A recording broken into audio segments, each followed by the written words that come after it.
Assalamualaikum warahmatullahi wabarakatuh. Selamat pagi semuanya. Kembali lagi di channel Sahabat Belajarmu. Hari ini kita akan mempelajari tentang bab 1 Hakikat Ilmu Sains, Pengukuran, dan Metode Ilmiah, materi IPA kelas 7 semester 1 di kurikulum Merdeka. Jadi, apa sih itu sains? Sains itu merupakan kata lain untuk IPA, yang berarti sains sama dengan IPA. Di mana sains ini memiliki 6 cabang ilmu. Mari kita bahas satu persatu. Yang pertama, sains adalah biologi. Biologi adalah ilmu tentang makhluk hidup. Biologi memiliki cabang-cabang ilmu di dalamnya, antara lain zoologi adalah ilmu yang mempelajari tentang binatang. Botani adalah ilmu yang mempelajari tentang tumbuhan. Entomologi adalah ilmu yang mempelajari tentang serangga. Mikrobiologi adalah ilmu yang mempelajari tentang makhluk hidup yang sangat kecil dan hanya bisa terlihat dengan bantuan mikroskop. 2. Sains adalah fisika. Fisika adalah ilmu tentang gejala dan fenomena alam dan sifat benda-benda di sekitar kita, termasuk tentang perpindahan dan energi. Fisika juga memiliki cabang keilmuan, antara lain mekanika adalah ilmu yang mempelajari tentang gerak pada benda. Elektronika adalah ilmu yang mempelajari tentang arus listrik dan magnet. Optika geometris adalah ilmu yang mempelajari tentang alat-alat optik. Yang ketiga, sains adalah kimia. Kimia adalah ilmu tentang berbagai hal mengenai materi, yaitu terbuat dari apa, sifat, dan perubahan dalam suatu reaksi kimia. Kimia juga memiliki cabang-cabang ilmu di dalamnya, antara lain farmasi adalah ilmu yang mempelajari tentang obat-obatan. Radiokimia adalah ilmu yang mempelajari tentang radioaktif. Selanjutnya, kimia organik adalah ilmu yang mempelajari tentang bahan-bahan kimia yang ada pada makhluk hidup. Kimia anorganik adalah ilmu yang mempelajari tentang bahan kimia dalam benda-benda. 4. Sains adalah geologi. Geologi adalah ilmu mengenai bumi dan perubahannya. Geologi juga memiliki cabang keilmuan, antara lain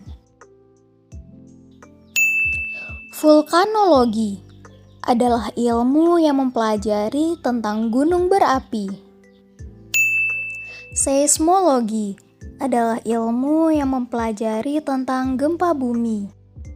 Paleontologi adalah ilmu yang mempelajari tentang fosil yang dapat membantu kita mengetahui umur suatu tempat dan kebudayaan zaman itu.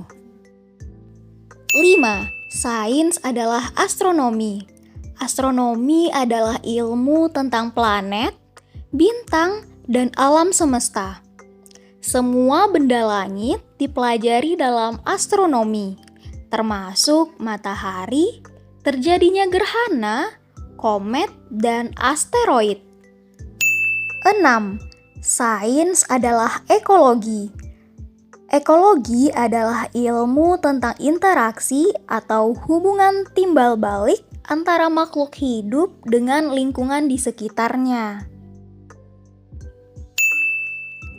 Bidang ilmu ini membahas tentang berbagai masalah lingkungan, misalnya polusi udara, tanah, dan air, serta efek perubahan iklim dan kepunahan hewan tertentu. Bagaimana? Banyak sekali ya cabang ilmu sains. Jadi, apakah kalian setuju bahwa sains ada di mana-mana? Jika belum, Mari kita lihat satu contoh lagi. Mari kita mulai dari diri kita sendiri. Kita adalah manusia, ada juga hewan dan tumbuhan. Semua itu adalah bagian dari sains. Kemudian kita perhatikan lagi. Udara, listrik, cahaya, makanan, sampai pelangi juga ada dalam pembelajaran sains. Bahkan gempa bumi sampai dengan angkasa luar juga merupakan bagian dari sains. Jadi sains ada di dalam diri kita dan ada juga di sekitar kita.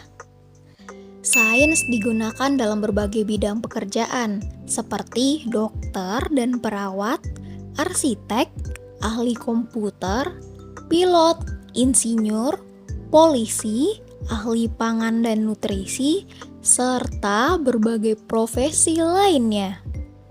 Jadi, apakah sebenarnya sains itu? Sains adalah ilmu pengetahuan sistematis tentang alam dan dunia fisik. Untuk mengetahui berbagai hal tadi, maka para ilmuwan sains melakukan percobaan atau eksperimen. Orang yang khusus melakukan penelitian bagi pengembangan ilmu sains disebut sebagai ilmuwan sains. Percobaan atau eksperimen bisa dilakukan di laboratorium IPA, akan tetapi dapat juga dilakukan di luar laboratorium. Misalnya dilakukan di hutan, di pantai, di sawah, di laut, di pabrik, atau bahkan di luar angkasa. Sebagai contoh, mari kita lihat beberapa ilmuwan sains. Yang pertama, Albert Einstein. Siapa yang tidak kenal dengan Albert Einstein?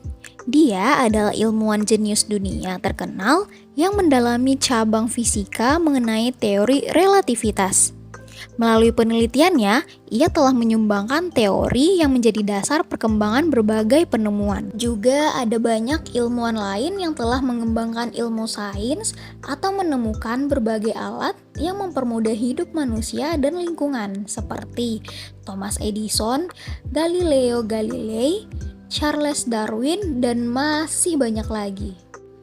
Namun, tahukah kamu bahwa Indonesia juga memiliki banyak ilmuwan? Bahkan ada beberapa sangat terkenal di dunia sains internasional. Ya, benar, yaitu Bapak B.J. Habibie. Dia adalah ilmuwan di bidang kedirgantaraan.